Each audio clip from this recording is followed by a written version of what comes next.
Jean chapitre 6, concernant la nourriture des saints. La nourriture des saints consiste à amasser la parole en abondance pour toujours avoir sa foi vive, afin que le Seigneur nous trouve étant dans la plénitude de la foi. Et si c'est que nous partons avant, nous partons dans la plénitude de la foi, car nul ne connaît le jour, nul ne connaît l'heure.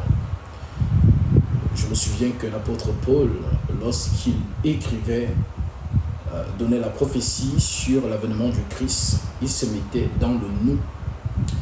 Permettez-moi de vous lire cela dans 1 Corinthiens chapitre 15. L'apôtre Paul dit, au verset 45, au verset 51, l'apôtre Paul dit, « Voici, je vous dis un mystère. » Je suis dans 1 Corinthiens chapitre 15, verset 51. Je vous invite aussi à prendre vos Bibles pour nous vérifier à la lumière des Saintes Écritures, et ainsi que vos blocs-notes pour noter les choses qui vous seront peut-être difficiles à comprendre, et vous pourrez poser des questions par la suite. Alors, l'apôtre Paul dit dans 1 Corinthiens chapitre 15, « Car il faut... » Dans Corinthiens chapitre 15, verset 51, « Voici, je vous dis un mystère. » Église, écoutez bien. Écoutez bien. « Voici, je vous dis un mystère. Nous ne mourrons pas tous, mais tous nous serons changés. » Nous ne mourrons pas tous, mais tous nous serons changés. Alors, lorsque Paul écrit cela, Paul se met dans le nous. Et aujourd'hui, est-ce que Paul est encore là? Non, Paul n'est plus là, physiquement parlant. Il est avec nous en esprit, mais il n'est plus là. Ça veut dire que l'apôtre Paul, l'apôtre Pierre et tous les saints qui nous ont précédés dans cette foi ne vivront pas l'avènement du Christ étant vivant. Donc, il y a un groupe, la dernière génération de l'Église, c'est ce groupe-là qui va vivre l'avènement du Seigneur. Voilà pourquoi il prophétise, je réitère, au verset 51 de 1 Corinthiens 15, « Voici, je vous dis un mystère. Nous ne mourrons pas tous. » Ah, vraiment. Que Dieu bénisse ceux qu'il a choisis dès avant la fondation du monde, de ne pas connaître la mort physique, mais de vivre cette prophétie. Ça, c'est vraiment une grâce. Donc, parce que l'Église,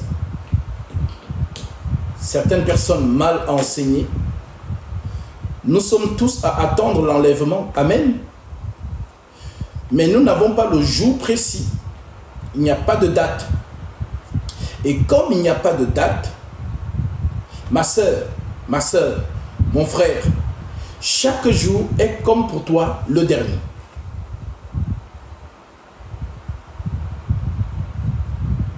Chaque jour est comme pour toi le dernier. Oui, nous attendons l'avènement du Seigneur.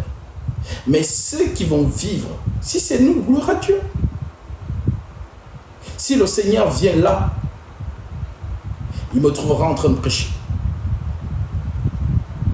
Car l'Écriture dit, heureux le serviteur que le Seigneur, que son maître trouvera au travail.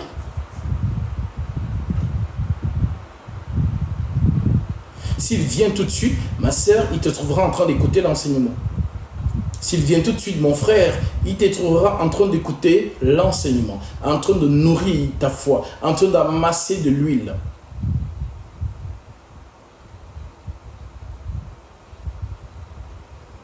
Voici, je vous dis un mystère. Nous ne mourrons pas tous, mais tous nous serons changés. Alors, il faut encore entrer le truc sur TikTok, je vais le faire.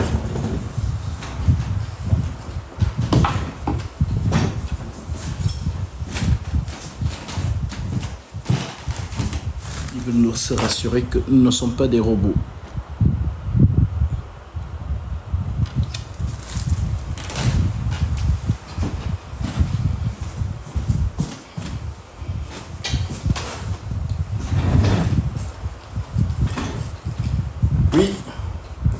nous ne mourrons pas tous, mais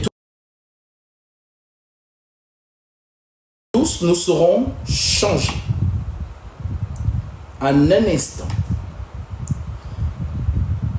en un clin d'œil, à la dernière trompette. La trompette sonnera et les morts ressusciteront premièrement. Et les morts ressusciteront incorruptibles. Et nous, vous voyez que Paul se met dans le nous, c'est-à-dire il écrit, il donne une prophétie, mais il s'inclut dans le nous. Mais Paul n'est plus là présentement. Alors qu'est-ce qu'on dira? Mais est-ce que Paul, par le Saint-Esprit, ne savait pas? Non, nul ne connaît ni le jour ni l'heure. Le Seigneur s'est réservé ce privilège à lui seul.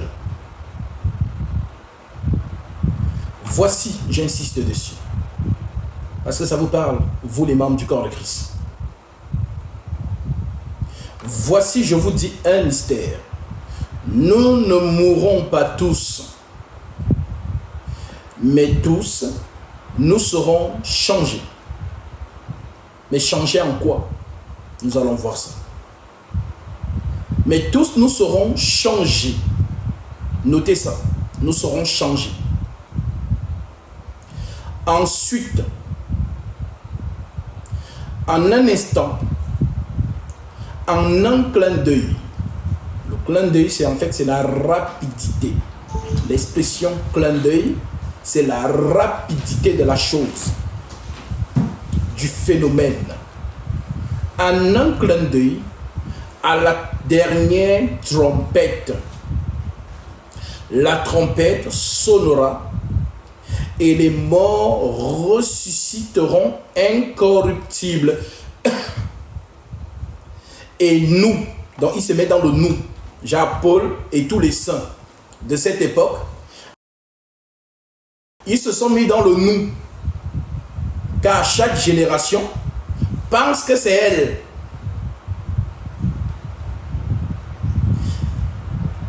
Et nous serons changés. Dans les morts, eux, ils vont sortir de leur sépulcre changés, c'est-à-dire avec le corps incorruptible. Maintenant, ceux qui sont vivants, tu ne vas pas connaître la mort physique, alors tu vas te changer. Ce sont des mystères que le Christ s'est réservé. Et le Seigneur m'a fait grâce de voir nos corps célestes. Je vous ai déjà donné ce témoignage. Et comme je vous l'ai toujours dit, malheur à toi si Dieu ne t'a rien montré et tu dis qu'il t'a montré. Malheur à toi si Dieu ne t'a pas dit et tu dis Dieu m'a dit. Nous avons la crainte de l'Éternel. Et nous ne pouvons que rendre témoignage, comme le disait le Christ, de ce que nous avons vu et entendu. Si tu n'as pas vu, ne dis pas que tu as vu. Si tu n'as pas entendu, ne dis pas que j'ai entendu. Si Dieu ne t'a pas dit, ne dis pas Dieu m'a dit.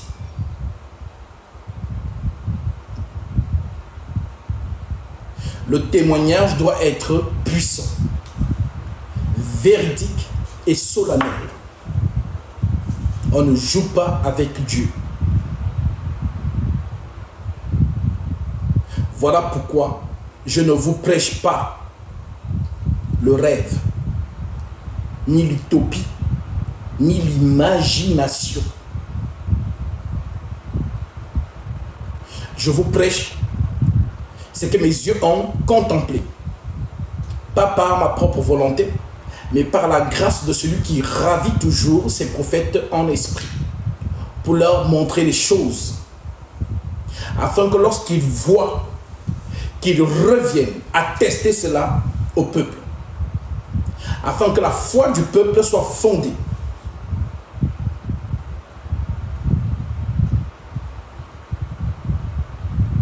Oui. 1 Corinthiens 15, verset 51.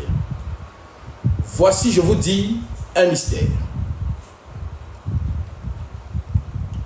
Nous ne mourrons pas tous, mais tous nous serons changés. Donc, toute l'Église, tous les membres du corps du Christ seront changés. Ça veut dire que l'apparence que tu as maintenant, ce n'est pas la même apparence que tu auras dans les airs lors de cette réunion. Paul appelle ça réunion. Notre réunion avec le Seigneur dans les airs. Je donne l'écriture où il dit, et je reviens à 1 Corinthiens 15. Je prends ici 2 Thessaloniciens chapitre 2 verset 1. Voici ce qu'il dit à ce propos. Pour ce qui concerne l'avènement de notre Seigneur Jésus-Christ et notre réunion avec lui. C'est une réunion. Le rassemblement des saints. La réunion des saints. Pour ce qui concerne l'avènement de notre Seigneur Jésus-Christ et notre réunion avec lui. Nous vous prions, frères, de ne pas vous laisser facilement ébranler dans votre bon sens et de ne pas vous laisser troubler soit par quelques inspirations, soit par quelques paroles ou par quelques lettres qu'on dirait venir de nous, comme si le jour du Seigneur était déjà là. Première des choses.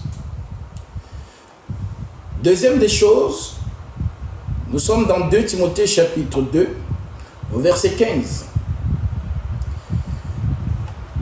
Efforce-toi de te présenter devant Dieu comme un homme éprouvé, un ouvrier qui n'a point à rougir, qui dispense droitement la parole de la vérité. Évite les discours vains et profanes, car ceux qui les tiennent avanceront toujours plus dans l'impiété. Et leur parole rongera comme la gangrène.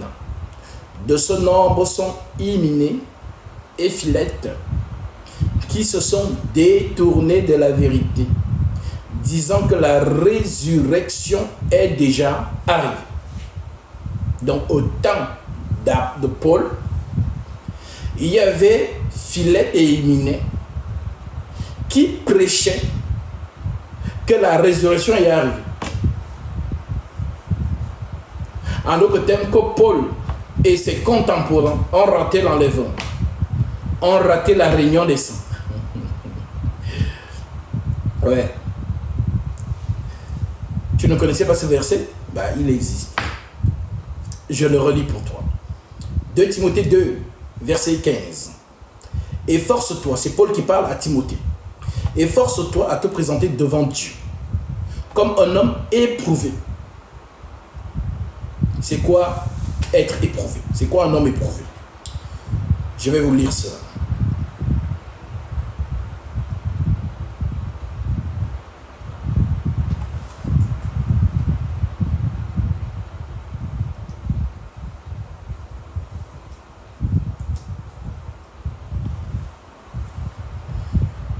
Corinthiens 3,13. L'Écriture dit: Or, si quelqu'un bâtit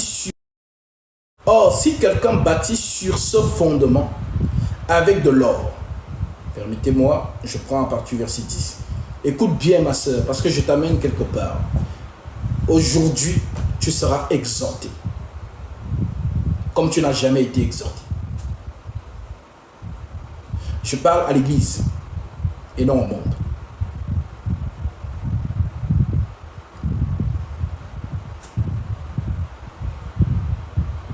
Selon la grâce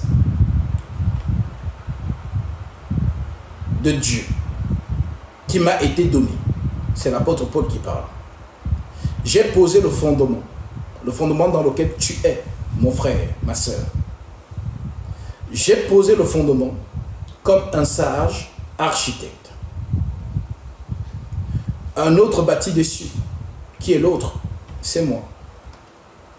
Et c'est tous ceux qui ont gravité autour du fondement que Paul a posé.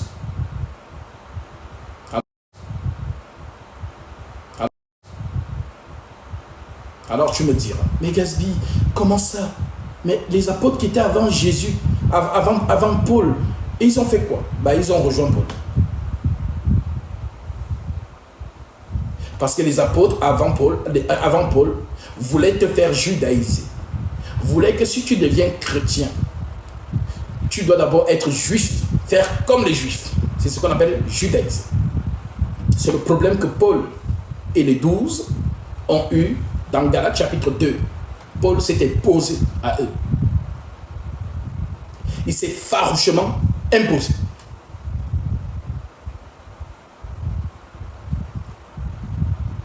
Vous savez, lorsque je prends une écriture, elle ouvre une autre. Et si je prends donc Galates 2 pour te montrer cette opposition, tu vas donc comprendre que les apôtres ont délaissé leur manière de voir les choses pour suivre le Saint-Esprit en Paul. Car c'est lui qui a reçu la vie des saints. C'est lui qui a reçu le mandat de t'amener dans l'éternité. Est-ce qu'il y a un verset qui le dit? Oui. Je prends ce verset et je reviens dans Romains, dans 1 Corinthiens 3.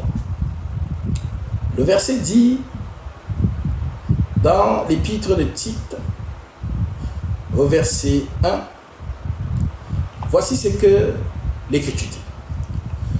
Paul, serviteur de Dieu et apôtre de Jésus-Christ pour la foi des élus. Est-ce que tu es une élue? Est-ce que tu es un élu? Ok. Paul, serviteur de Dieu et apôtre de Jésus-Christ pour la foi des élus et de la connaissance de la vérité qui est selon la piété, lesquels reposent sur l'espérance de la vie éternelle. Ça veut dire que les enseignements de Paul, c'est l'espérance de la vie éternelle qu'il te communique. Lesquels reposent sur l'espérance de la vie éternelle, promise dès les plus anciens temps par le Dieu qui ne manque point, et qui a manifesté sa parole, dans la parole qui t'amène à l'éternité là, et qui a manifesté sa parole en son temps,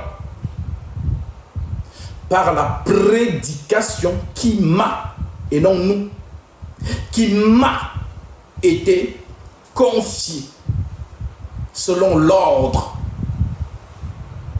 de Dieu, notre Sauveur. Je répète, peut-être tu as mal entendu. Les gens qui négligent Paul, voilà pourquoi c'est le seul qui peut vous dire, je vous rappelle, frères, l'évangile que je vous ai annoncé, que vous avez reçu, dans lequel vous avez persévéré et par lequel vous êtes sauvés, si vous le retenez tel que je vous l'ai enseigné, autrement vous aurez cru en vain. Mais non, si tu n'as pas gardé l'enseignement tel que Paul l'a posé dans le fondement, tu as cru en vain. Il a dit.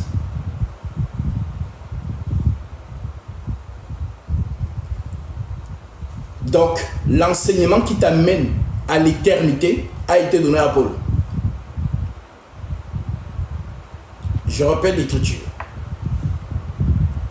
Tu pourras la méditer encore chez toi après le live. Il faut la noter. Paul, serviteur de Dieu et apôtre de Jésus-Christ pour la foi des élus de Dieu et de la connaissance de la vérité, qui est selon la piété, lesquels reposent sur l'espérance de la vie éternelle promise dès les plus anciens temps par le Dieu qui ne ment point, virgule, et qui a manifesté sa parole en son temps par la prédication qui m'a été confiée. Par la prédication qui m'a été confiée d'après l'ordre de Dieu notre Sauveur. Donc, de tous les prophètes, depuis le jardin d'Éden, jusqu'à ce que Paul naisse, Dieu dépose, c'est ça qu'il appelle en son temps,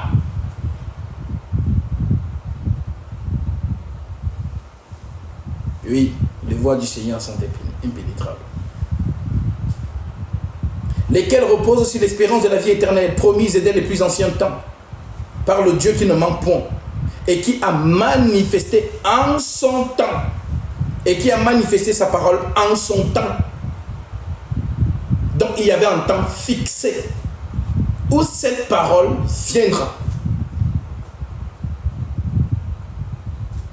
Est-ce qu'il ment? Il ne ment pas. Il a dit la vérité.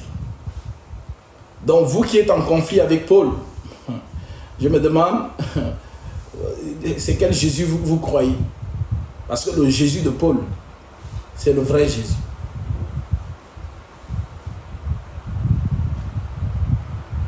Une fois que tu as compris ça, je te ramène dans 1 Corinthiens 3 où on était, au verset 10. Alors ce Paul déclare: selon la grâce de Dieu qui m'a été donnée, j'ai posé le fondement comme un sage architecte, et un autre bâtit dessus. Mais que chacun prenne garde à la manière dont il bâtit dessus. Car personne ne peut poser un autre fondement que celui qui a été posé, savoir Jésus-Christ, le socle, la pierre angulaire. Or, si quelqu'un bâtit sur ce fondement avec de l'or, écoutez bien, si quelqu'un bâtit sur ce fondement avec de l'or, avec de l'argent, avec des pierres précieuses, avec du bois, avec du foin, avec du chaume, l'œuvre de chacun sera manifestée, car le jour la fera connaître, parce qu'elle se révélera dans le feu. Et le feu éprouvera ce qu'est l'œuvre de chacun. Qu'est-ce que cela veut dire? L'or, c'est le feu. L'argent, les pierres précieuses, du bois. Tu jettes le bois dans le feu, ça fait quoi? Ça brûle. Le feu ne reconnaît pas le bois. Le feu consume le bois.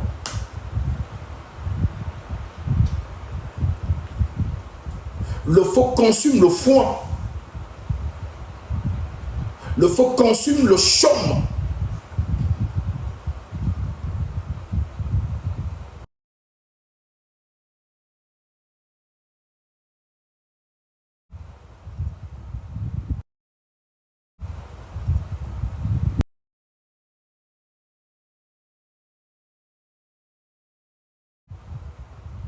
Mais c'est que le feu reconnaît, c'est l'or. Achète de moi, dit Jésus, de l'or éprouvé par le feu. C'est donc ce qu'il te dit ici. Les gens qui enseignent. L'or, c'est le fondement, Jésus-Christ lui-même. Donc si tu jettes ton enseignement dans le feu, dans le fondement de Paul, si ton enseignement se consume, ben c'est un faux enseignement. Si ton enseignement reste debout, ça veut dire que tu as posé sur le fondement. Tu as bâti. Or, si quelqu'un bâtit sur ce fondement avec de l'or, de l'argent, des pierres précieuses, du bois, du foin, du chaume, l'œuvre de chacun sera manifestée. Car le jour la fera connaître, parce qu'elle se révélera dans le feu. Et le feu éprouvera ce qu'est l'œuvre de chacun. Si l'œuvre bâtie par quelqu'un sur le fondement subsiste, il recevra une récompense. Si l'œuvre de quelqu'un est consumé, si l'œuvre de quelqu'un est consumée, il perdra sa récompense pour lui. Il sera sauvé, mais comme au travers du feu.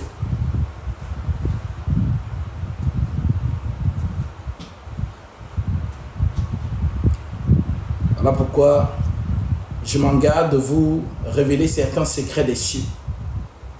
Oui, il y aura l'élite là-bas en haut, blaguer avec les récompenses. Les récompenses.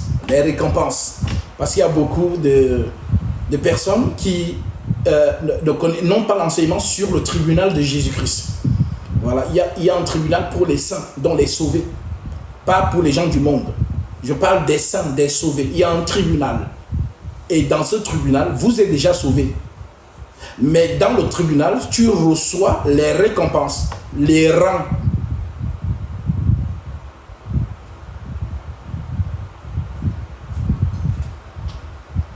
La nature nous enseigne que quand on prend un vol, Paris-New York ou Paris-Yaoundé, il y a Première,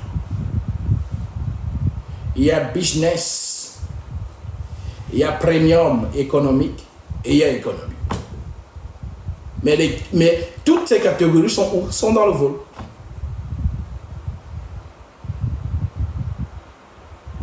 C'est ce qu'il est en train de vous dire. Voilà donc pourquoi le Maître lui-même nous déclare dans Romains chapitre 8, il dit,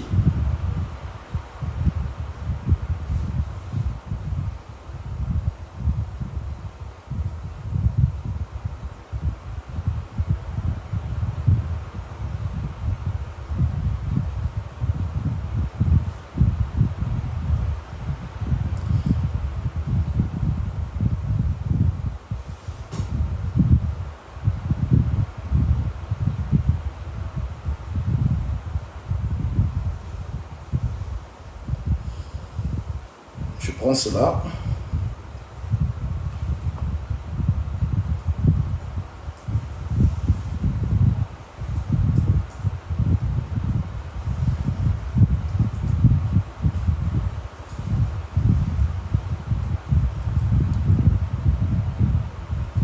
Nous sommes au verset 23 de 1 Corinthiens chapitre 15. L'Écriture dit,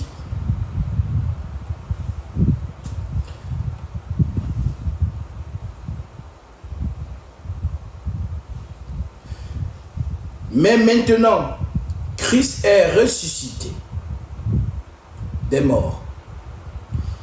Il est les prémices de ceux qui sont morts. Car puisque la mort est venue par un homme, c'est aussi par un homme qu'est venue la résurrection des morts. Et comme tous meurent en Adam, de même tous revivront en Christ, mais chacun selon son rang. Mais chacun en son rang. Je me demande si tu comprends les choses que je suis en train de dire. Est-ce que tu comprends, ma soeur, mon frère? Est-ce que ça entre? La bonne terre est celle qui entend la parole et qui la comprend. Car puisque la mort est venue par un seul homme, par un homme, c'est aussi par un homme qu'est venue la résurrection des morts. Et comme tous meurent en Adam, de même aussi tous revivront en Christ. Mais chacun en son rang. Il y a le rang. Et regarde ton billet d'avion là, c'est quoi? C'est économique. Ah, tu vas t'asseoir derrière.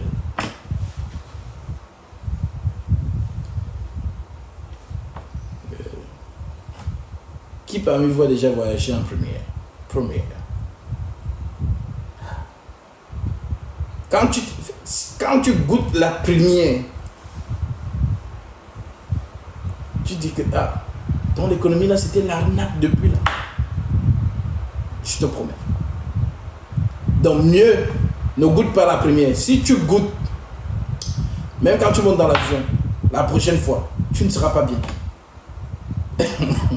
Parce que tu as goûté la première. Alors ma soeur, mon frère, est-ce que tu veux être en première ou en économique? Ne t'inquiète pas, c'est le même vol. Oui, c'est le même avion, vous êtes dedans. Mais il y a la première, il y a la business, il y a la premium économique, il y a l'économique.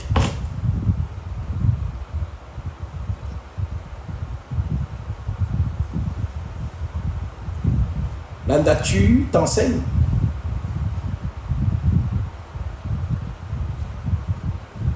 Mais maintenant Christ est ressuscité des morts.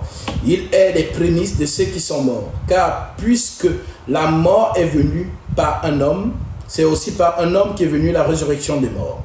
Et comme tous meurent en Adam, de même aussi tous revivront en Christ. Mais chacun en son rang. Christ comme prémisse, puis ceux qui appartiennent à Christ lors de son avènement. Ensuite viendra la fin, quand il remettra le royaume à celui qui est Dieu et Père, après avoir détruit toute domination, toute autorité, toute puissance, car il faut qu'il règne jusqu'à ce qu'il ait mis tous ses ennemis sous son marchepied. Ça, nous avons déjà enseigné dessus. Vous êtes déjà calé. Maintenant que tu as compris ça, allons maintenant dans le tribunal. Qu'est-ce qui te sera accordé dans ce tribunal?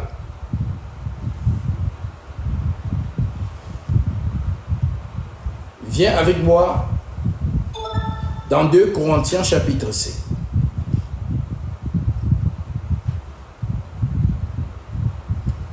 L'Écriture dit, nous savons, écoutez bien, c'est-à-dire que dans Jean chapitre 14, le Seigneur nous a promis quelque chose. Ma soeur, le Seigneur t'a promis quelque chose et c'est ce que tu attends. Mon frère, le Seigneur t'a promis quelque chose, c'est ce que tu attends. Et c'est quoi la promesse qu'il t'a faite? C'est Jean chapitre 1, verset 14. Jean 14, autant pour moi, Jean chapitre 14, verset 1, le Seigneur te dit, croyez que votre cœur ne se trouble point. Donc ma soeur, parfois tu es troublé, mon frère, que ton cœur, Dieu a dit, ton cœur ne doit pas se troubler. Que ton cœur ne se trouble point. Croyez en Dieu et croyez en moi. Il y a plusieurs demeures dans la maison de mon Père. Si cela n'était pas, je vous l'aurais dit. Je vais vous préparer une place. Et lorsque je m'en serai allé et que je vous aurai préparé une place, je reviendrai et je vous prendrai avec moi, afin que là où je suis, vous y soyez aussi. Il y a plusieurs demeures. Maintenant, toi, tu seras dans une demeure. Alors, si tu n'as pas compris ça, ne t'inquiète pas. Le Saint-Esprit t'a enseigné par l'apôtre Paul. Écoute donc ce qu'il dit dans 2 Corinthiens, chapitre 5, au verset 1. Il t'explique ça. Il dit, nous savons en effet que si cette tente où nous habitons sur la terre est détruite, nous avons dans le ciel un édifice qui est l'ouvrage de Dieu. Une demeure éternelle. Jusqu'à là, tu me suis? D'accord. Qui n'a pas été faite de main d'homme. Aussi, nous gémissons dans cette tente. Oui, le corps que tu portes, c'est une tente. Nous gémissons dans cette tente, désirant revêtir notre domicile céleste. Donc, ma soeur, arrête de penser aux maisons. Là-bas, il n'y a pas maison. Quand on dit demeure, donc ça veut dire qu'il y a des châteaux. Non, ce n'est pas ça. La demeure céleste, c'est ton corps céleste. En d'autres termes, c'est ton vrai toi. Tu sais qu'il y a le vrai Jésus, non? Celui qui est venu, c'est un Jésus corporel. Mais le vrai Jésus, personne ne l'a jamais vu. Parce que son corps est lumière. Lui, on l'appelle le Père des Lumières. Voilà pourquoi chaque fois qu'il a pénétré sa propre création, c'est toujours dans un corps. Mais l'Église a la promesse de le voir. 1 Jean chapitre 3 verset 1. Ok. Verset 2 de 2 Corinthiens 5. Aussi, nous gémissons dans cette tente, désirant revêtir notre domicile céleste. Ma soeur, j'ai vu ce domicile. Au nom puissant de Jésus-Christ. Le Seigneur m'a fait grâce. Il m'a ravi mon esprit. J'ai vu. Nous, ce n'est pas Dieu m'a dit et Dieu ne nous a rien dit. Nous, ce n'est pas, je n'ai pas vu et je viens vous dire que j'ai vu. Que Dieu m'en soit témoin. J'ai vu les corps célestes. Il me l'a montré. Voilà pourquoi je te parle avec assurance. Je te parle avec plénitude. Je ne te prêche pas dans l'imagination. Genre, je me suis réveillé un matin, j'ai envie de devenir homme de Dieu. Non. Je te prêche les choses que j'ai vues et touchées du doigt. Le Seigneur m'a fait grâce. C'est magnifique. Les mots n'existent pas pour que je puisse te décrire l'éclat de ces corps. Les mots n'existent pas. Le design, les mots n'existent pas pour que je te décrive. Je peux te montrer peut-être comme une image. Mais même l'image là, ça ne ressemble pas. C'est juste approximatif.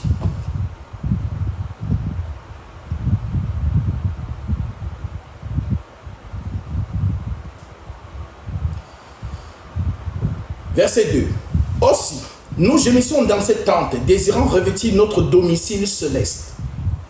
C'est ce domicile que nous devons revêtir, les corps célestes. Verset 3. Si du moins nous sommes trouvés vêtus et non pas nus. Donc pour revêtir ce domicile céleste, il faut que tu sois vêtu. Il ne faut pas que tu sois nu. La nudité, c'est quoi? Le péché. Et être vêtu, c'est quoi? C'est être justifié. Est-ce qu'il y a un exemple dans les Saintes Écritures? Oui. Prenons Zacharie. Et on revient dans 2 Corinthiens chapitre 5.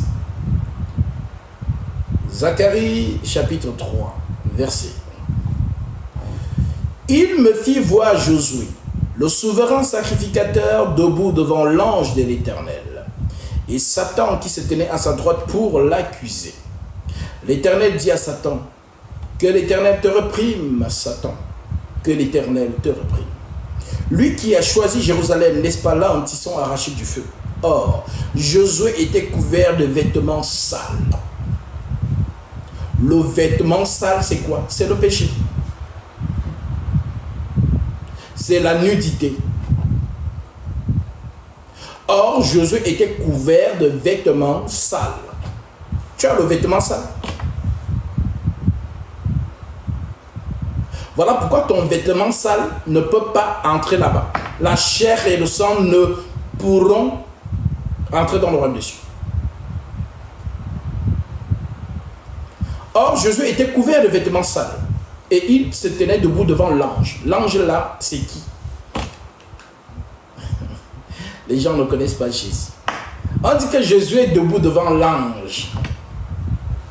L'ange prenant la parole, dit à ceux qui étaient devant lui. Ah, il y a des gens devant l'ange. Ôtez-lui les vêtements sales dont l'ange ordonne qu'on ôte les vêtements sales de Josué. Ôtez-lui les vêtements sales. Et il dit à Josué, vois, je t'enlève ton iniquité. En d'autres termes, je pardonne ton péché. Satan t'a attrapé. Et c'est vrai, tu es sale. Normalement, je dois te livrer.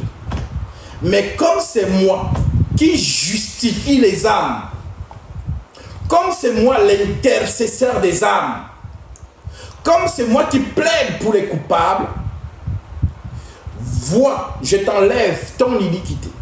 En d'autres termes, je te pardonne ton péché. Et je te revêt d'habits de fête. L'habit de fête, c'est quoi? C'est le corps de lumière. Maintenant, si vous posez la question à quelqu'un, l'ange là, c'est qui? Les gens vont commencer à vous faire des philosophes. C'est Jésus. C'est lui l'ange là.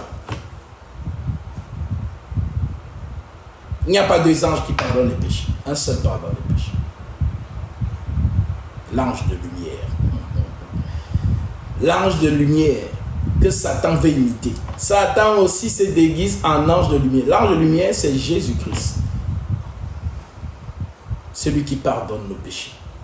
Celui qui intercède pour chaque saint, même lorsqu'ils sont coupables.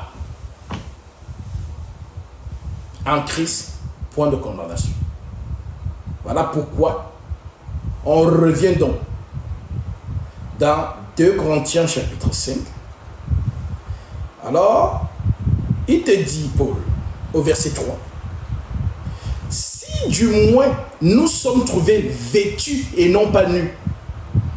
Être vêtu, c'est revêtir Christ. C'est avoir la justification. C'est être purifié, blanchi, épuré. Et non pas nus, donc vous avez compris, le péché. Car tandis que nous sommes dans cette tente, nous gémissons accablés parce que nous voulons non pas nous dépouiller, mais nous revêtir afin que ce qui est mortel soit englouti par la vie. Et ensuite, qui nous a formés. Et ensuite, et celui qui nous a formés pour cela, c'est Dieu, qui nous a donné les arts de l'esprit. Nous sommes donc toujours pleins de confiance. Ma soeur, mon frère, dans la vocation dans laquelle tu as été invité, c'est une vocation de confiance. C'est une vocation d'assurance. Je ne serai pas toujours là. Oh, Gatsby, vraiment, je ne sais pas et tout. Donc, si je ne suis pas là, tu ne gardes pas la foi. Apprenez à être mature dans cette vocation. Que votre foi soit fondée. L'assurance, même devant les épreuves de cette vie, devant tous les souffles de l'iniquité, qui essaiera de vous secouer afin que vous abandonnez la foi, c'est là que vous devez résister. Et cela, ce n'est pas quelqu'un qui force, c'est Dieu qui donne. Il a dit, aucun élu ne se perdra. Donc si tu n'es pas de Dieu, tu vas abandonner la foi. Si tu es de Dieu, tu vas garder la foi. Parce que c'est lui qui donne la résistance. Donc dans ces choses, ma soeur, mon frère, si tu forces, ne t'inquiète pas, un jour tu vas laisser. Et le jour que tu vas laisser, tu vas commencer à m'insulter. Tu vas commencer à inventer des choses sur moi. Mais si tu es dans la vocation, tu vas tomber, tu vas te relever, tu vas continuer.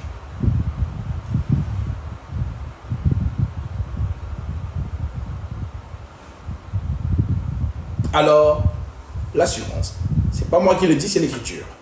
Et celui qui nous a formés pour cela, c'est Dieu, qui nous a donné les arts de l'esprit. Nous sommes donc toujours pleins de confiance et nous savons qu'en demeurant dans ce corps, nous demeurons loin du Seigneur. Être dans le corps humain, c'est être éloigné du Christ. Car nous marchons nous marchons par la foi et non par la vue. Nous, l'Église, nous marchons par la foi et non par la vue. Alors ma soeur, mon frère, est-ce que tu sais ça veut dire quoi marcher dans la foi?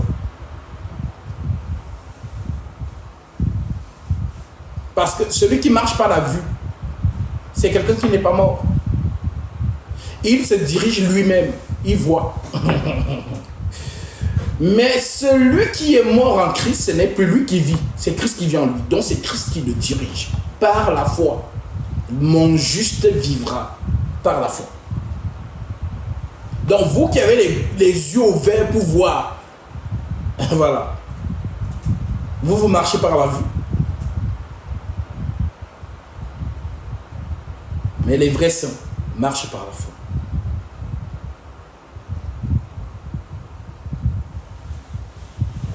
Lui, c'est l'homme que Dieu a mis au-devant de moi. Je ne le vois pas tel qu'il est. Mais je crois au nom de Jésus-Christ que c'est le Seigneur qui est en lui pour me diriger. Ça, c'est la foi. Et quiconque est dans cet état d'esprit verra la main de Dieu. Tu ne peux pas marcher dans la foi, mais tu n'as même pas discerné qui est devant toi.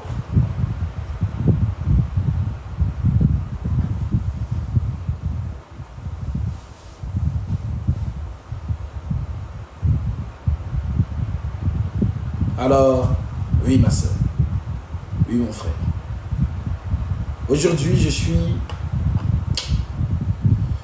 dans la joie de l'esprit. Je suis dans la joie. Parce que j'ai reçu une nouvelle aujourd'hui. Mon corps était choqué de le recevoir.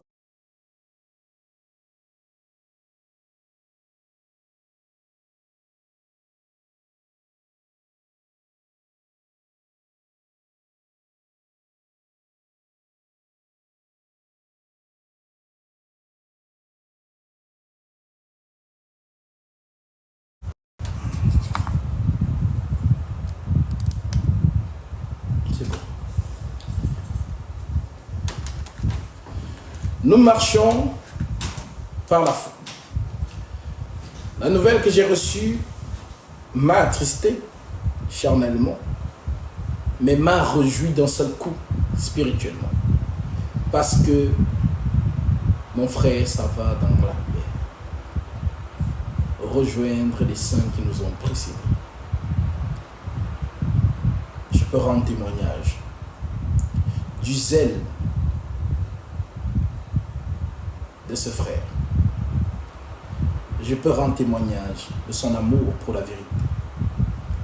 Je peux rendre témoignage de la considération qu'il avait vis-à-vis de moi, son ministre. Il le disait toujours. Gasby, ce n'est pas toi que je veux. Alors tout ce que je fais, je vois une autre personne. Alors je suis dans cette plénitude, sans être malade d'un seul coup. J'ai achevé ma course. J'ai gardé la foi. Maintenant, la couronne de justice m'est réservée. Le Seigneur me la donnera en ce jour-là, dit le frère Paul, en son temps. Et c'est le tour de mon frère. Oui. Quelle glorieuse fin. Partie, gardons la foi. Être dans la plénitude de la marche, dans le combat de la vérité.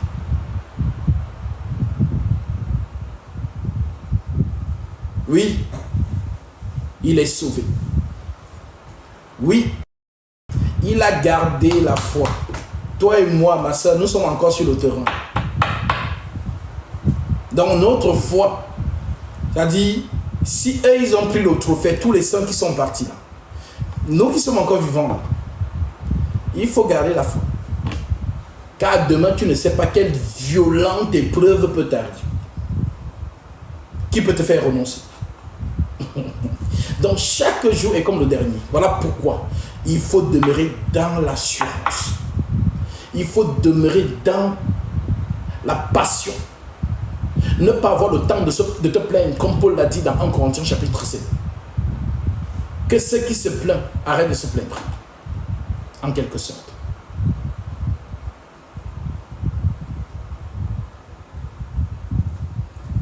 Verset 4. Car tandis que nous sommes dans cette tente, nous gémissons accablés parce que nous voulons non pas nous dépouiller, mais nous revêtir, afin que ce qui est mortel soit englouti par la vie.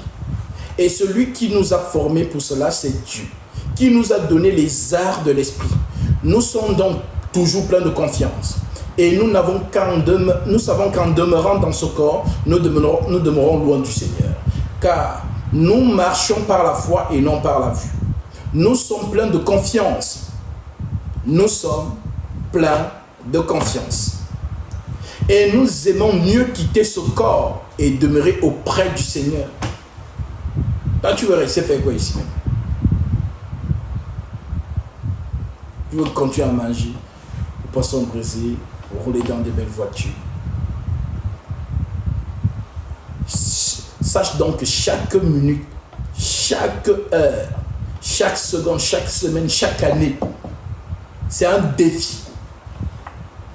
Vous obtiendrez le salut de vos âmes pour prix de votre foi. La foi est une vie.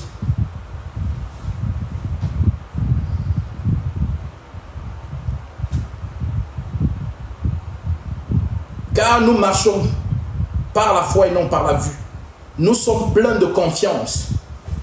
Et nous aimons mieux quitter ce corps et demeurer auprès du Seigneur. C'est pour cela aussi que nous nous efforçons de lui être agréable. Soit comme nous demeurions dans ce corps, soit que nous le quittions. Car il nous faut tous comparaître devant le tribunal de Christ.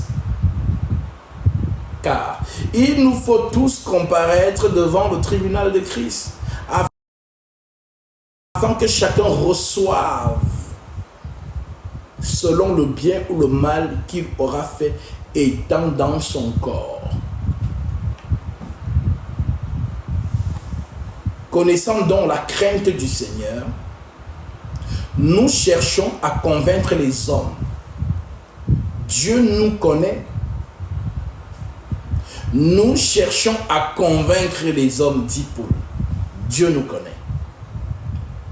Et j'espère que dans vos consciences, vous nous connaissez aussi. De la manière dont Dieu connaît Paul, Paul dit que j'espère que vous aussi, vous me connaissez.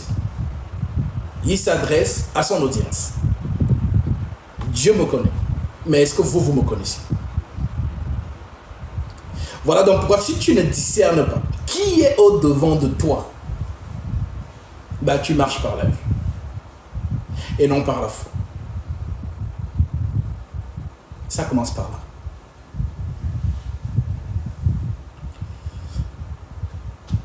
Verset 12. Nous ne nous recommandons pas de nouveau nous-mêmes auprès de vous, mais nous vous donnons occasion de vous glorifier en notre sujet. Mais comment ça Paul peut dire, nous vous donnons occasion de nous glorifier, de vous glorifier en notre sujet? C'est quoi se glorifier de son nom de Dieu? Se glorifier de son nom de Dieu, c'est avoir la joie qu'il soit au milieu de toi pour l'avancement de ta foi. Il explique dans un autre verset, je vais te le lire.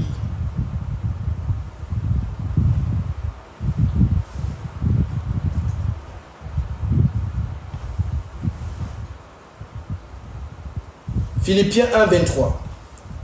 Voici ce que Paul te dit.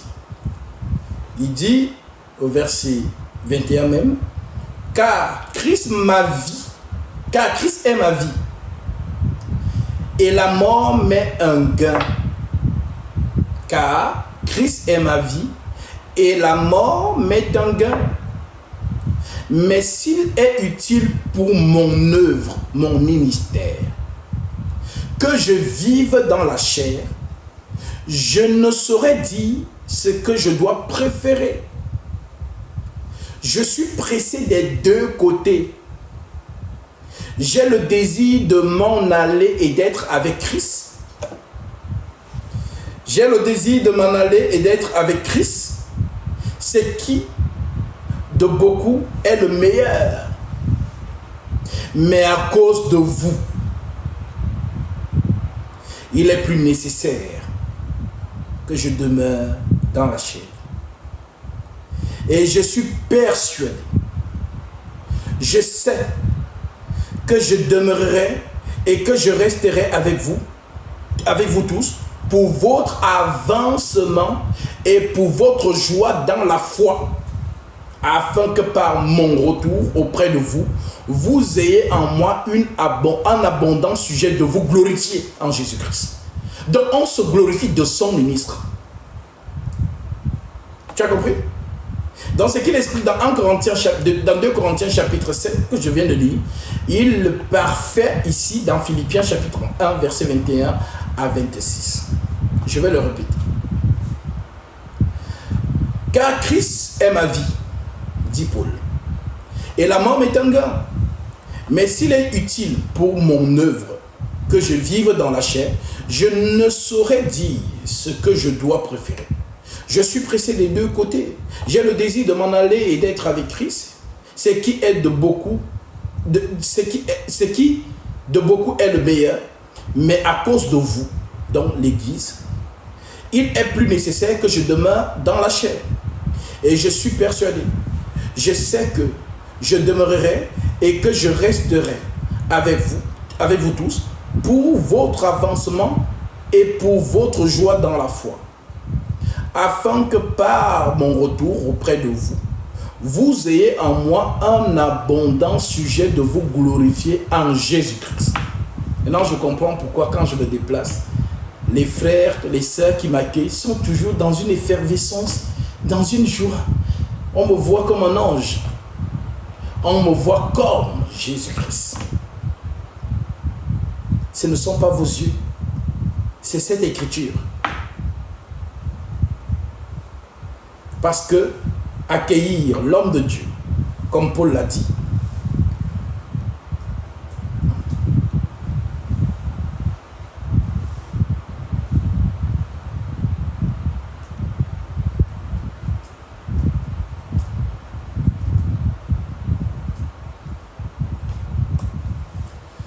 Galates 4, verset 14. Vous savez, verset 13, que ce fut à cause d'une infirmité de la chair que je vous ai pour la première fois annoncé l'évangile.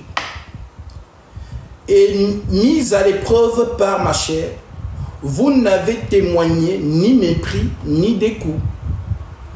Vous m'avez au contraire reçu comme un ange de Dieu, comme Jésus-Christ.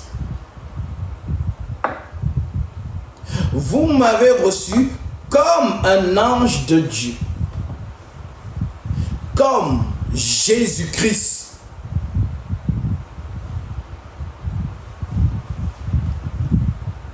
Que Dieu bénisse pour là où il est. Alors oui, nous continuons.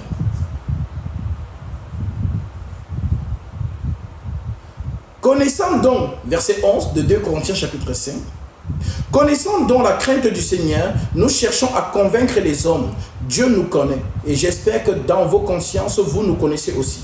Nous ne nous recommandons pas de nouveau nous-mêmes auprès de vous, mais nous vous donnons occasion de vous glorifier en notre sujet, afin que vous puissiez répondre à ce qui tire gloire de ce qui est dans les apparences et non dans le cœur.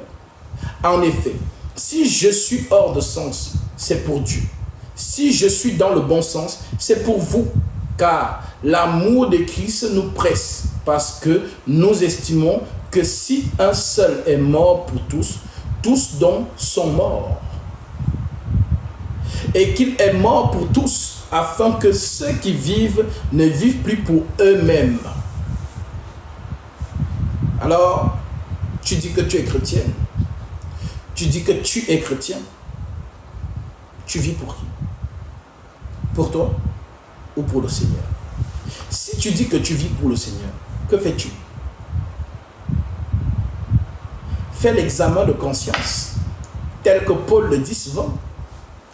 Examinez-vous vous-même si vous êtes dans la grâce. Examinez-vous vous-même. Jacques, quand toi-même tu te regardes, puisque l'Écriture dit, vous ne vivez plus pour vous-même. Quand je vivais pour moi-même, à cette heure-ci, je pense que je serais déjà quelque part dans la plage avec voilà, deux belles femmes. Voilà, quelque part dans le monde. Je serais en train de faire du shopping quelque part, en train de me dire, bon, où est-ce que je vais faire la fête ce soir? Ça, c'était notre vie d'avant.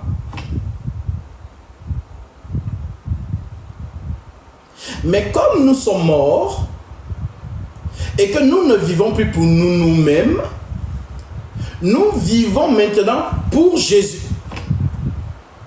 Parfois, avec le frère Binelli, on peut rester comme ça. Mais dans le monde, non. Dans le monde, on ne peut pas rester comme ça. Dans le monde, voilà, on prend un vol, on va quelque part, on va draguer les filles. Mais nous ne sommes plus ces gens-là. Nous sommes maintenant les ouvriers du Seigneur.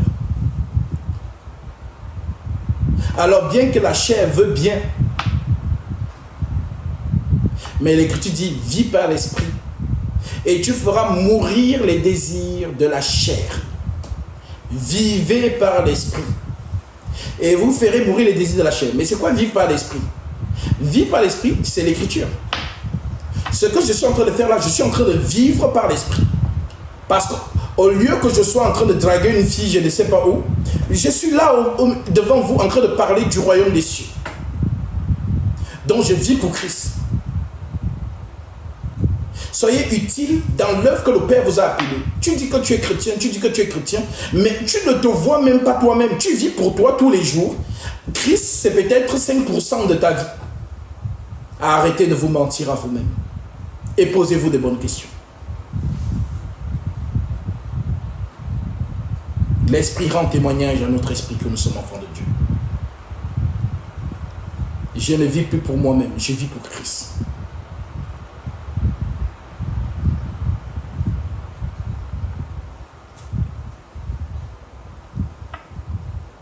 Car l'amour de Christ nous presse. Verset 14. Parce que nous estimons que si un seul est mort pour tous, tous donc sont morts. Et qu'il est mort pour tous, afin que ceux qui vivent ne vivent plus pour eux-mêmes, mais pour celui qui est mort et ressuscité pour eux. Nous ne vivons plus pour nous-mêmes. Nous devons vivre pour la cause de la justice.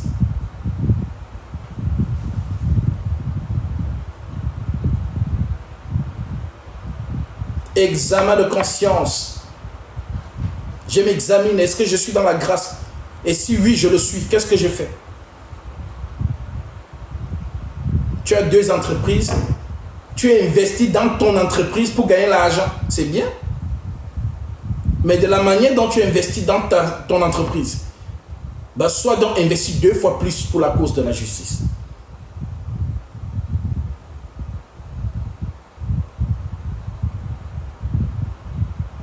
Sens-toi vivante dans le Seigneur. Sens-toi vivant dans le Seigneur. Mais ne te nourris pas de faux raisonnements, comme le disait l'apôtre Paul. Je vais dire ça.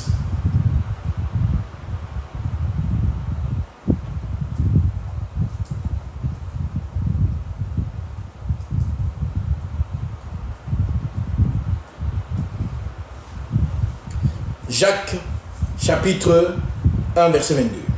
L'Écriture dit: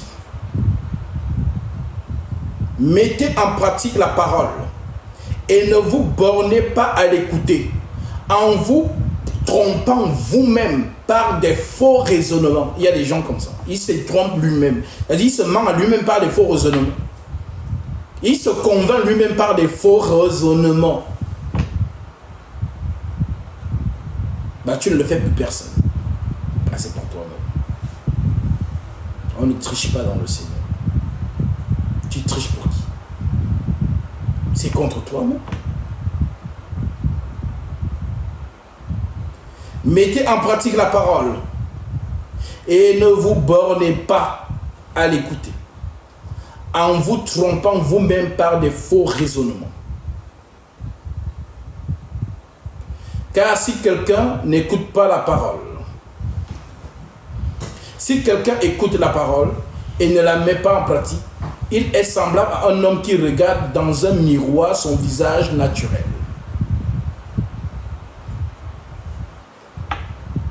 Car si quelqu'un n'écoute pas la parole, car si quelqu'un écoute la parole et ne la met pas en pratique, il est semblable à un homme qui regarde dans un miroir son visage naturel et qui, après s'être regardé, s'en va et oublie aussitôt quel il était. Ça veut dire qu'il se regarde au miroir, il est beau, il est... voilà. Dès qu'il quitte le miroir, il a oublié son visage. Il a oublié à quoi il ressemble. Elle a oublié à quoi elle ressemble. Alors ma soeur, c'est pour éveiller ta foi.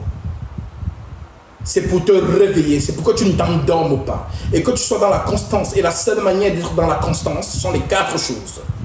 2 Actes chapitre 2 verset 42. Il persévérait dans l'enseignement des apôtres, dans la communion fraternelle, dans la fraction du pain et dans les prières. C'est la seule manière.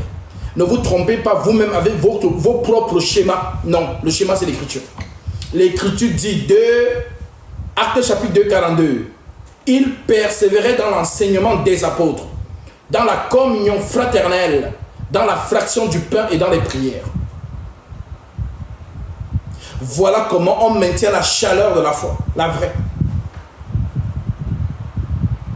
Tu es là, tu passes plus de temps avec tes copines, avec tes potes du monde, aucune vie dans l'assemblée des saints.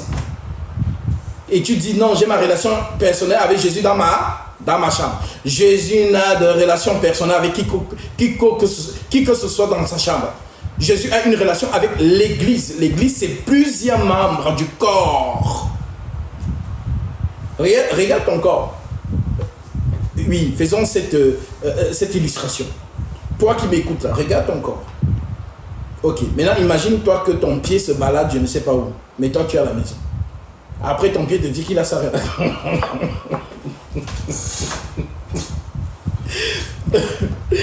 Ton pied te dit... C'est pas possible. Toi, tu es à Paris, ton pied est à Yaoundé. Et ton pied te dit que non, j'ai ma relation sexuelle, j'ai ma relation personnelle avec le Seigneur. Ah! C'est ce que Jacques appelle les faux raisonnements. C'est pas possible. C'est une expression que vous avez certainement entendue là-bas dehors. Non, j'ai ma relation personnelle. Tous les membres du corps sont assemblés dans le même corps. Quand la main prend la cuillère pour prendre le poisson brisé et mettre dans la bouche, le ventre est content. Les oreilles se tendent comme ça tellement c'est bon. Le palais est... Tout le corps est en effervescence parce que tout le corps en bénéficie. Ainsi en est-il des membres du corps de Christ. Si tu dis que tu as un don, tout le corps doit bénéficier du don. Maintenant, toi, tu es dans ta relation personnelle avec ton Dieu dans ta chambre.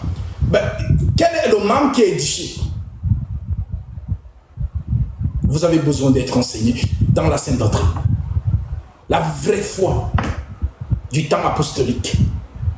Pas le Christo-business dans lequel vous êtes né, la plupart de chacun de nous.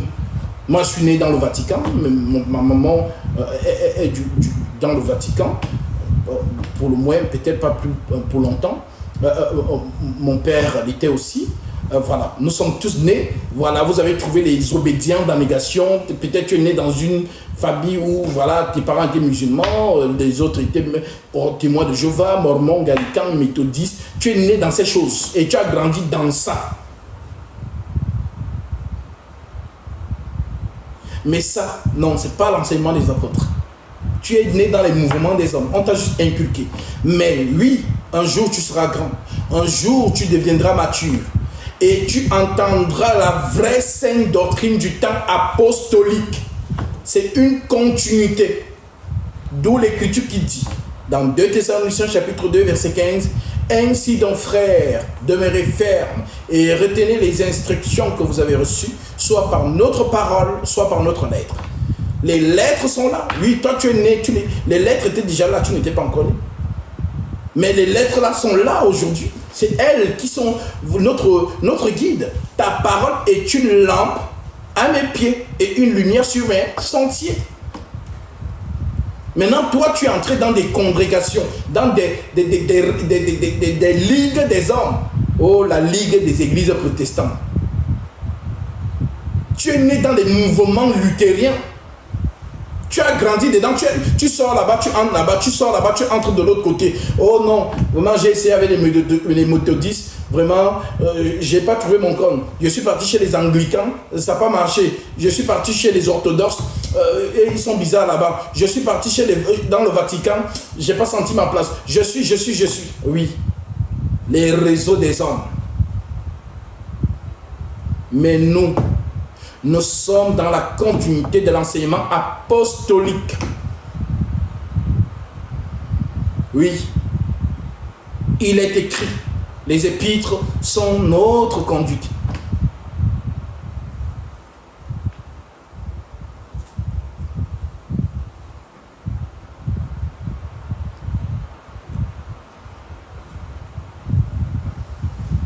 Nous continuons. Nous étions au verset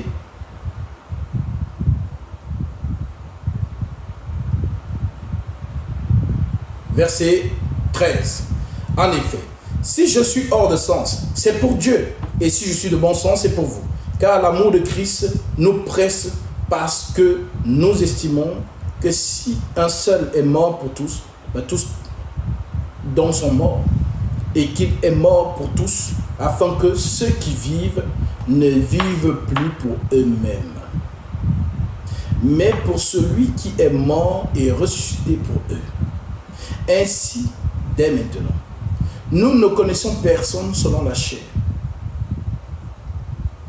Et si nous avons connu Christ selon la chair, maintenant nous ne le connaissons plus de cette manière.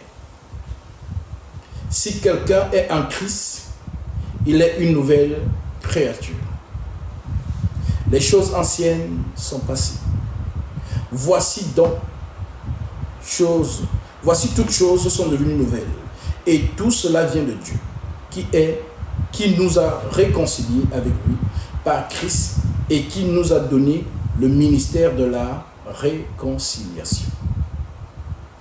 Car Dieu était en Christ, réconciliant le monde avec lui-même. Car Dieu était en Christ, réconciliant le monde avec lui-même. Quelle écriture? Colossiens chapitre 1, verset 20, que je prends. Colossiens chapitre 1, verset 20. L'écriture dit, car Dieu a voulu que toute la plénitude habitant en lui. Il a voulu par lui réconcilier tout avec lui-même. Dans ce qui est sur la terre et ce qui est dans les cieux, en faisant la paix par lui, par le sang de sa croix.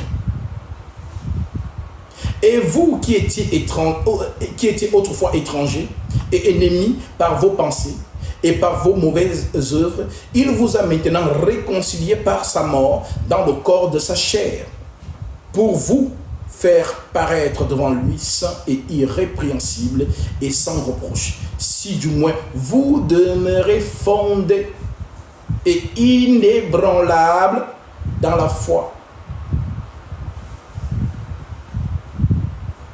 sans vous détourner de l'espérance de l'évangile que vous avez entendu, qui a été prêché à toute créature sous le ciel, et dont moi, Paul, j'ai été fait ministre.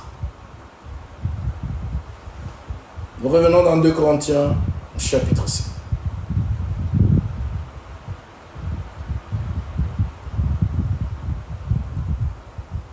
L'Écriture continue en disant: car Dieu était en Christ, réconciliant le monde avec lui-même, en n'imputant point aux hommes leur offense. Et il a mis en nous la parole de la réconciliation. Nous faisons donc les fonctions d'ambassadeurs pour Christ, comme si Dieu exhortait par nous. Nous vous en supplions, au nom de Christ, soyez réconciliés avec Dieu. Celui qui n'a point reconnu le péché, celui qui n'a point connu de péché, il l'a fait devenir péché pour nous, afin que nous devenions en lui justice de Dieu. Ma sœur, que ta foi soit inébranlable et nourris ta foi, c'est amasser l'huile au maximum. Nul ne connaît le jour ni l'heure. Tu peux aller te coucher, demain tu ne te réveilles pas, mais je voudrais que si tu ne te réveilles pas, que tu sois parti dans la plénitude de la foi.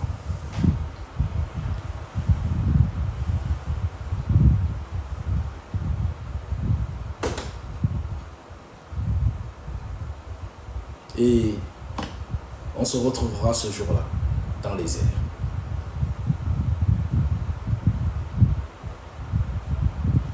Voilà ce que j'attends pour tout ce que le Christ amène vers moi.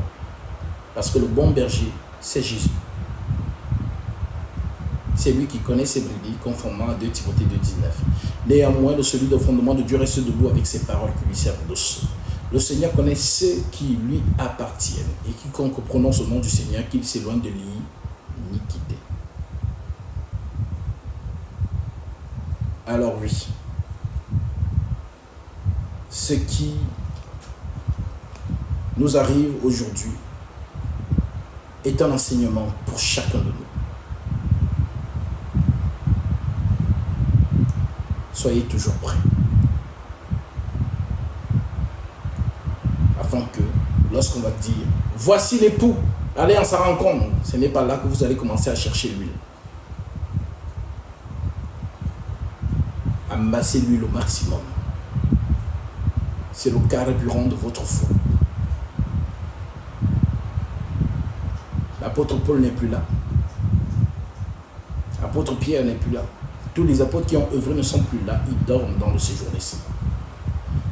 Et tous les frères qui nous ont précédés dans la foi, la vraie, sont aussi en train de dormir dans le séjour des saints, en attendant leur bien et glorieuse espérance en Jésus-Christ. Alors oui, Gatsby ne sera pas toujours là. Donc si je ne suis pas là, tu ne garderas pas la foi.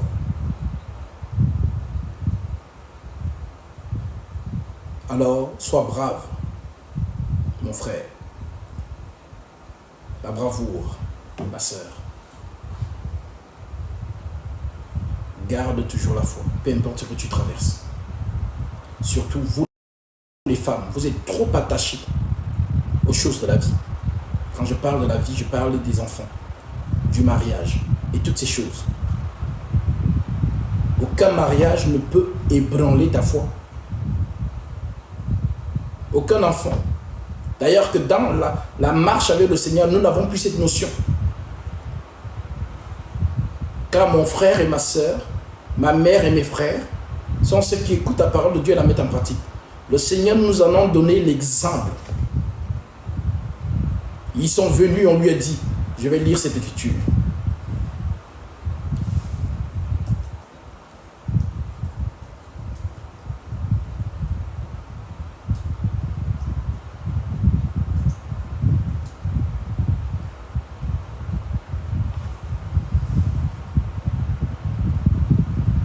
sommes dans Marc 3, verset 32.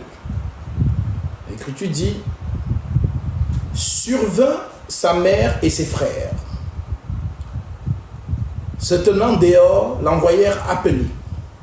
La foule était assise autour de lui. Et on lui dit: voici ta mère et tes frères sont dehors et te demandent. Et il répondit: qui est ma mère? Et qui sont mes frères? Puis jetant les regards sur ceux qui étaient assis tout autour de lui. Voici, dit-il, ma mère et mes frères. Car quiconque est mon frère et ma sœur. Tu as compris? Donc, les affections familiales sont en second rang. Car quiconque dit qu'il est de l'Église, nous ne sommes plus dans cet état d'esprit. Comme le Maître lui-même, qui nous a montré l'exemple. Donc, qu'aucun membre de votre famille soit un frein pour vous dans la foi. Que ce soit ton mari, ta femme, tes enfants, ton père, ta mère, tes frères et sœurs, tes tantes, tes oncles. En Christ, nous n'avons plus cette notion.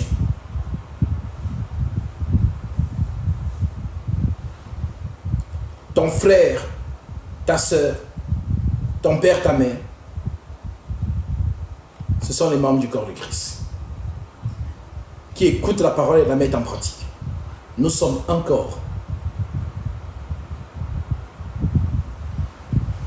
Quiconque n'a pas atteint ce niveau n'a encore rien compris.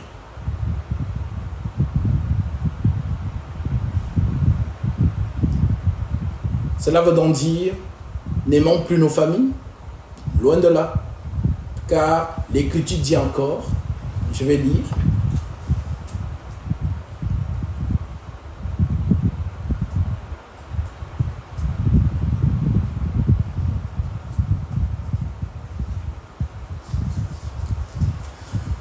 Timothée 5,8. Déclare-leur ces choses afin qu'elles soient irréprochables. Si quelqu'un n'a pas soin des siens, et principalement de ceux de sa famille, il a régné la foi. Et il est pire qu'un infidèle. Je répète. 1 Timothée chapitre 5, verset 8. Si quelqu'un n'a pas soin des siens, et principalement de ceux de sa famille, il a régné la foi. Il est pire qu'un infidèle. Donc nous devons aimer notre famille, nos siens.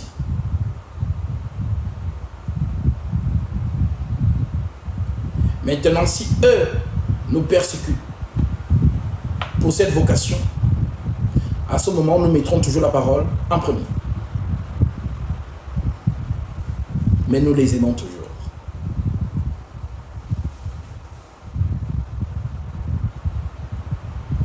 Voilà pourquoi le Maître, sachant que l'homme, la femme sont attachés émotionnellement, il nous a laissé une écriture qui va tous vous mettre d'accord.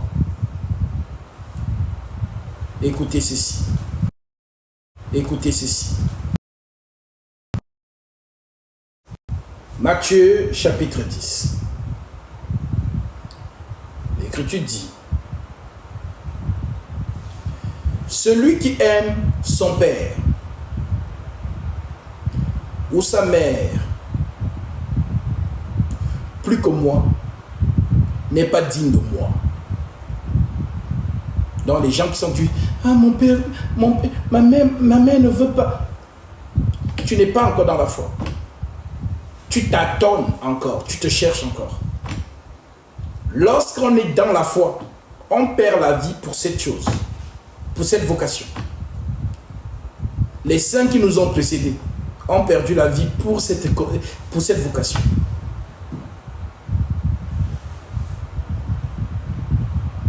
Jésus-Christ ou rien. C'est lui qui le dit, c'est pas moi. Celui qui aime son père ou sa mère plus que moi n'est pas digne de moi. Celui qui aime son fils ou sa fille plus que moi n'est pas digne de moi. Celui qui ne prend pas sa croix et ne me suit pas n'est pas digne de moi. Celui qui conserve sa vie, celui qui conservera sa vie la perdra. Et celui qui perdra sa vie à cause de moi la retrouvera. Parole du Maître. Alléluia.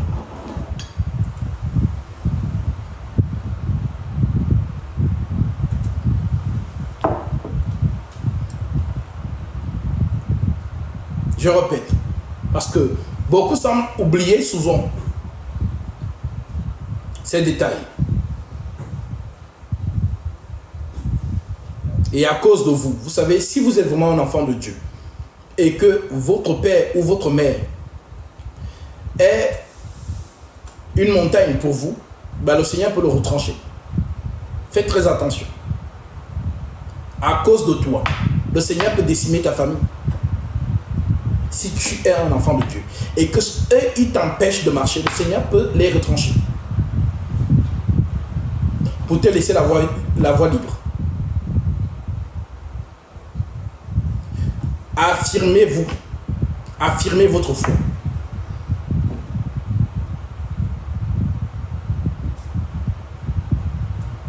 Il y a nos frères qui sont dans les pays compliqués, où ils ne peuvent même pas prier publiquement. Même au sein des familles, on te voit prier, on signale la police. Elle est en train de prier Jésus.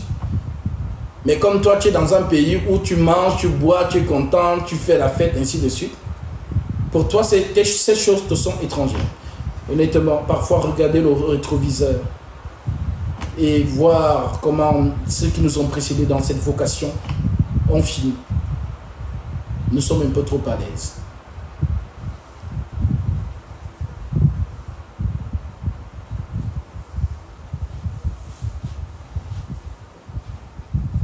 Alors oui, déclare le Seigneur au verset 37, celui qui aime son père, sa mère, plus que moi n'est pas digne de moi. Celui qui aime son fils, sa fille, plus que moi n'est pas digne de moi. Ici, ce sont tes épreuves, tes souffrances.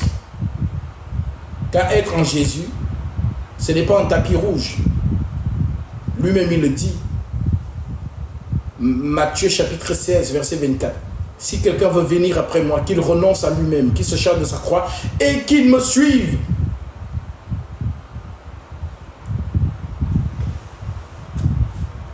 Vous voulez suivre Jésus, mais vous ne voulez pas mourir. Qui peut suivre Dieu sans mourir? L'homme ne peut me voir et vivre, déclare le Seigneur. Est-ce que tu as compris même le sens de cette phrase? Nul ne peut me voir et vivre. Si tu vois Dieu, tu meurs. Voilà pourquoi Paul peut dire, ce n'est plus moi qui vis, c'est Christ qui vit en moi. Le Moïse qui est monté sur la montagne n'est pas le même qui est redescendu.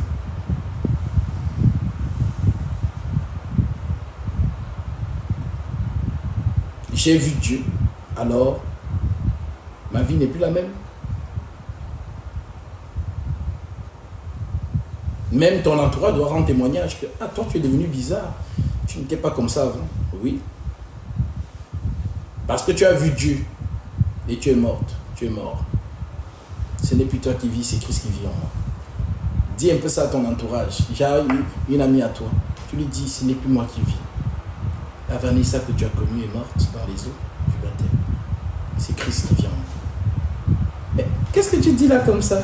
Tu es devenu folle ou quoi? On va vous taxer de fou et de folle. Celui qui aime son père, Sa mère, plus que moi, n'est pas digne de moi. Celui qui aime son fils, sa fille, plus que moi, n'est pas digne de moi. Celui qui ne prend pas sa croix et ne me suit pas, n'est pas digne de moi. Celui qui conservera sa vie, la perdra. Mais celui qui la perdra, à cause de moi, la retrouvera. Celui qui vous reçoit, me reçoit. Et celui qui me reçoit, reçoit celui qui m'a envoyé. Celui qui reçoit un prophète en qualité de prophète recevra une récompense de prophète. Celui qui reçoit un juste en qualité de juste recevra une récompense de juste. Et quiconque donnera seulement un verre d'eau froide à l'un de ces petits, parce qu'il est mon disciple, je vous le dis en vérité, il ne perdra pas sa récompense. Que le Seigneur soit glorifié. Et qu'il vous garde tous autant que vous êtes dans la plénitude de la foi. Que cette foi soit toujours éveillée en toi, ma soeur. Que cette foi soit toujours éveillée en toi, mon frère. La vraie foi. Je ne te parle pas des faux enseignements ingurgités dans les systèmes luthériens ou encore charismatiques. Ici, nous sommes dans la sainte doctrine apostolique, celle que nous avons héritée des apôtres. Oui. Je suis un disciple du Christ, un véritable disciple. En cette génération. Alors oui, je suis heureux pour chacun de vous, vous que le Christ a ramené vers moi, pour entendre la parole dans les 4 dimensions, la doctrine, la révélation, la connaissance et la prophétie. Et ceux qui sont matures comprennent le langage. Aujourd'hui, il est dans la doctrine. Et comprennent lorsque je suis dans la prophétie. Et comprennent lorsque je suis dans la connaissance et la révélation. Alors, ces messages comme celui-ci fortifient vos racines, votre foi, afin qu'elle demeure inébranlable. Alors, soyez fortifiés. Et souvenez-vous toujours de ceux qui nous ont précédés dans la foi pour traverser les moments difficiles.